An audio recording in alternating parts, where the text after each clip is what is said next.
Assalamualaikum warahmatullahi wabarakatuh dan selamat sejahtera. Saya Nurhayati binti Abdul Manaf daripada Universiti Malaysia Terengganu.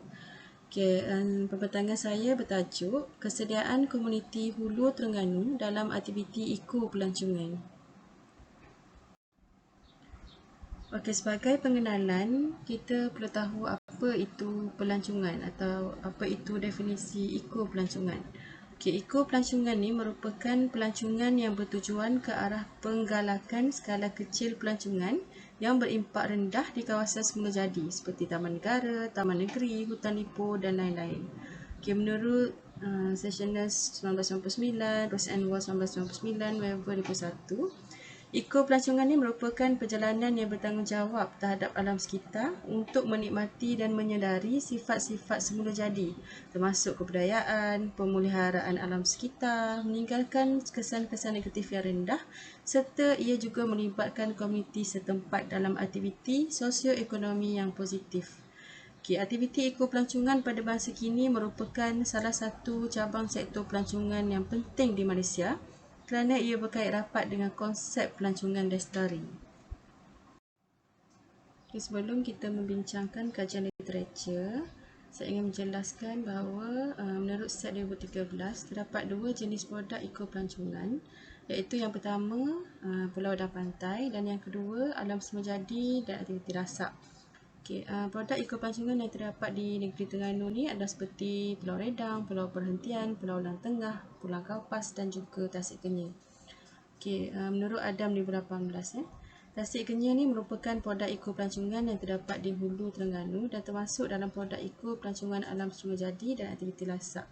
Sumbangan Eco Pelancongan utama di Tasik Kenyir adalah kawasan berasaskan alam semajadi tarikan alam sekitar, pendidikan, budaya dan warisan, pemeliharaan, pengembaraan ekologi dan pelibatan masyarakat setempat. Kita pergi pada kajian literatur kita yang pertama, iaitu pelibatan komuniti tempatan dalam sektor Eco Pelancongan. Kejayaan pelibatan masyarakat setempat dapat dilihat berdasarkan beberapa kajian sebelumnya seperti Proper Tourism, Community Based Tourism dan Eco-Tourism yang memberi manfaat pada masyarakat setempat melalui pelancongan. Ini menurut Chin 2009 lah. Sektor Eco Pelancongan berasaskan penyertaan komuniti merupakan sektor pelancongan yang pesat membangun di Malaysia daripada tahun 1990-an lagi.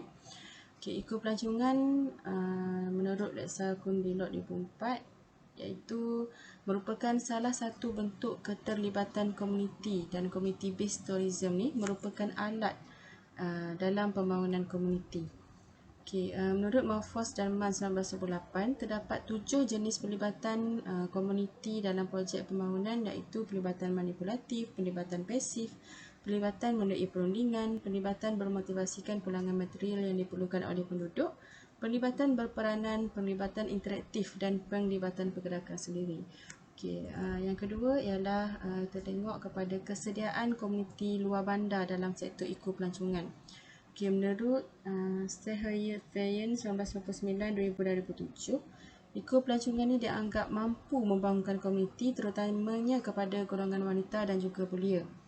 Melalui sektor Eco Pelancongan, ahli komuniti setempat di luar bandar diberikan peluang pekerjaan, mendapatkan faedah daripada aktiviti dan produk Eco Pelancongan, berpeluang meluaskan rangkaian sosial, memulakan perniagaan dan perusahaan baru dan terlibat dalam pembuatan keputusan, khususnya berkaitan pelaksanaan dan pengurusan sektor Eco Pelancongan. Menurut Rashid 2001, melalui blueprint transformasi luar bandar, terdapat 6 fokus utama dengan 19 transformasi yang ingin dicapai dalam tempoh pelaksanaan iaitu 2016 hingga 2020. Antara fokus utamanya adalah melibatkan prasarana luar bandar, pembangunan belia luar bandar, ekonomi, keusahawanan dan modal insan serta sistem penyampaian. Pelibatan komuniti menurut Choi 2017 melalui kajiannya menyatakan bahawa golongan belia dalam kegiatan Eco Pelancongan ni menawarkan peluang pekerjaan yang luas. Contohnya pemandu pelancong iaitu nature guide dan juga menjadi artis-artis kesenian asli mengikut keperluan Eco Pelancongan yang semakin meningkat dengan pesatnya. Metodologi kajian. Kajian ini telah dijalankan semasa pelaksanaan program penghayatan alam apresiasi flora dan fauna yang dijalankan oleh pihak Institut Biologi Tropika dan Pengunahan Lestari Universiti Malaysia Terengganu pada 25 hingga 27 Julai 2017 yang bertempat di hutan Nipus Kayu Hulu Terengganu. Program ini diadakan untuk menarik minat peserta supaya menjadi cegat sebagai kerjaya mereka. Memandangkan kerjaya tersebut mempunyai prospek ekonomi yang tinggi kepada komuniti setempat dan juga kepada kerajaan negeri. Statistik juga menunjukkan permintaan terhadap ekopelancongan semakin meningkat dari semasa ke semasa, namun keterlibatan komuniti setempat dalam kerjaya dan cegat berlesen ini masih tidak mencukupi.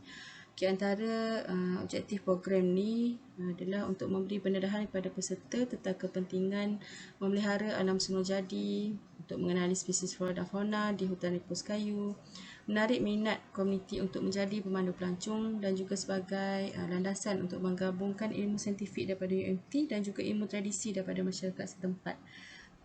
Jumlah peserta yang terlibat adalah seramai 50 orang yang berasal daripada kampung-kampung di sekitar Hulu Terengganu.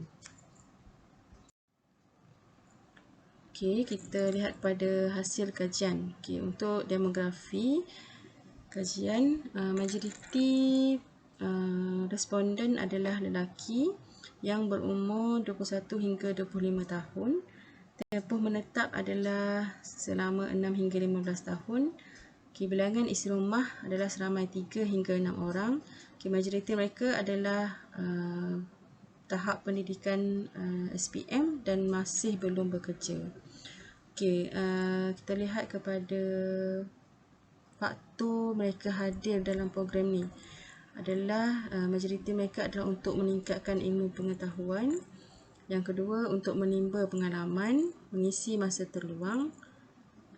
Faktor minat menceburi bidang pemandu pelancong untuk meningkatkan kesedaran bersesuaian bidang dan faktor peranan keluarga. Penyertaan dalam program lain ni majoritinya tidak pernah menghadiri sebarang program berbentuk sebeginilah, dan 94% tidak pernah menghadiri latihan sebagai pemandu pelancong. Bagi hasil kajian, harapan responden dalam program ni majoritinya adalah untuk menimba ilmu pengetahuan, yang kedua untuk memupuk kesedaran, mendapat pengalaman baru dan juga sebagai dorongan kerjaya sebagai pemandu pelancong.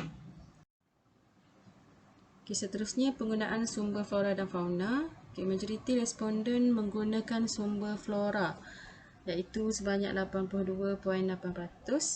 Dan kegunaan sumber flora dan fauna ni adalah untuk majoritinya adalah untuk kegunaan sendiri dan yang selebihnya adalah untuk dijual.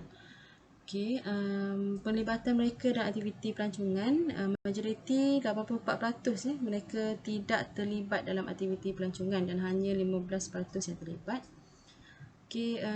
Isu atau masalah dalam usaha pelancongan ni, majoriti menyatakan bahawa tiada kerjasama. Yang kedua, kurang ilmu pengetahuan, kurang kesedaran, masalah pencemaran, masalah pengalaman dan masalah kewangan. Kita lihat kepada faktor kesediaan mereka dalam ekopelancongan ni, majoriti iaitu 86.8% mereka berminat untuk menghadiri untuk menjadi pemandu pelancong dan juga bersedia untuk menghadiri kursus pemandu pelancong. Sebagai kesimpulannya, daerah Hulu Terengganu ni merupakan destinasi ekopelancongan dan kaya dengan pelbagai sejarah, warisan dan budaya. Tempat yang bersejarah dan aktiviti ekopelancongan sebeginilah yang mampu menjadi daya tarikan pelancong dari dalam dan luar lah. Program yang dilaksanakan oleh pihak UMT ni adalah merupakan satu inisiatif supaya untuk memupuk minat dan kesedaran komuniti kepada usaha pemeliharaan flora dan fauna dan memberikan gelakan kepada mereka untuk menjadi pemandu pelancong dan mengikuti kursus pemandu pelancong alam semula jadi secara profesional. Secara kesimpulannya, majoriti peserta atau responden yang terlibat dalam menghadiri program ini berminat untuk menjadi pemandu pelancong dan bersedia untuk menghadiri kursus pemandu pelancong di masa hadapan. Dengan itu, sekian sahaja daripada saya. Terima kasih. Assalamualaikum warahmatullahi wabarakatuh.